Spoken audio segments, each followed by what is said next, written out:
Pour sa deuxième participation à la Nuit des idées, dont la thématique était cette année « Face au présent », l'INHA ouvrait les portes de la somptueuse salle Labrouste de sa bibliothèque pour une soirée entière de tables rondes, de débats et de projections.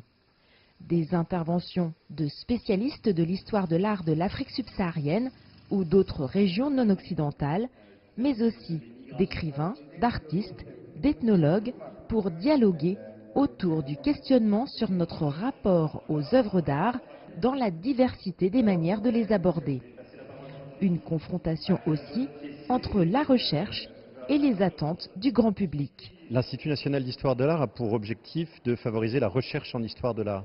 Mais nous avons besoin de confronter cette recherche avec les attentes, les questions du grand public, de transmettre ce qui est fait et puis de recevoir les demandes qui viennent de l'ensemble de la société. Et la Nuit des idées est un moment magnifique pour ça, qui nous force en quelque sorte à sortir de notre tour d'ivoire pour aller discuter avec tout le monde.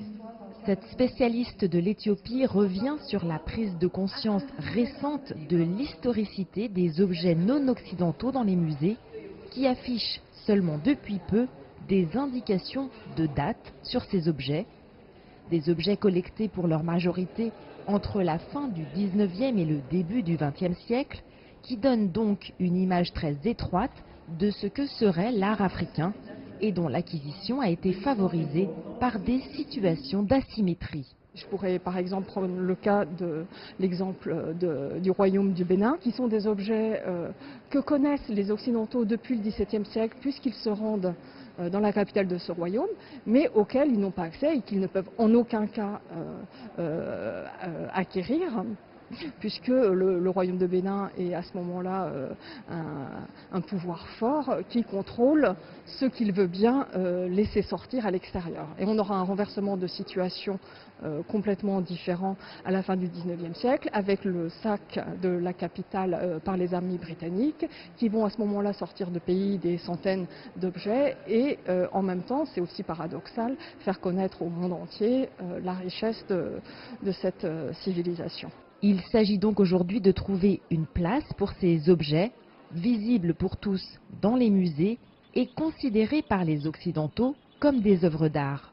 Le monde tel qu'il est aujourd'hui n'a rien à voir avec le monde du 19e ou du 18e, ne serait-ce que la manière dont on a découpé les territoires. Les empires africains ne sont plus les mêmes et la vraie question, c'est que les modalités dans lesquelles ces objets vivaient ne sont pas les mêmes dans le musée. Donc la grande question, c'est quelles modalités pour les objets ? Comment les restituer, oui, et sous quelle forme et de quelle manière. L'important, c'est de savoir où ils peuvent se retrouver. C'est ce qui est important. Quant à la restitution, elle peut se faire par la passation physique permanente ou temporaire du patrimoine, mais aussi par d'autres processus d'échange. Aujourd'hui, l'archive, l'immatérialité, mais avec le numérique, par exemple, on peut tout à fait travailler à des restitutions où on reconstitue des récits. Il existe des communautés qui n'ont plus trace des objets qui ont été détruits, mais qui ont besoin des archives, des savoirs que l'on avait sur leur propre communauté, et on travaille sur ces savoirs en les partageant, en faisant venir des communautés. Concrètement, c'est ce qui se passe au musée de Boulogne-sur-Mer, où des masques inuits ont été restitués temporairement pour des expositions, et inversement, des membres de la communauté inuit se sont présentés à Boulogne-sur-Mer, et il y a des processus comme ça d'échange et de compréhension et d'appréhension des cultures des uns et des autres. Question d'une actualité brûlante pour les historiens d'art, le débat sur l'appropriation culturelle est aussi présent plus largement au sein de la société française.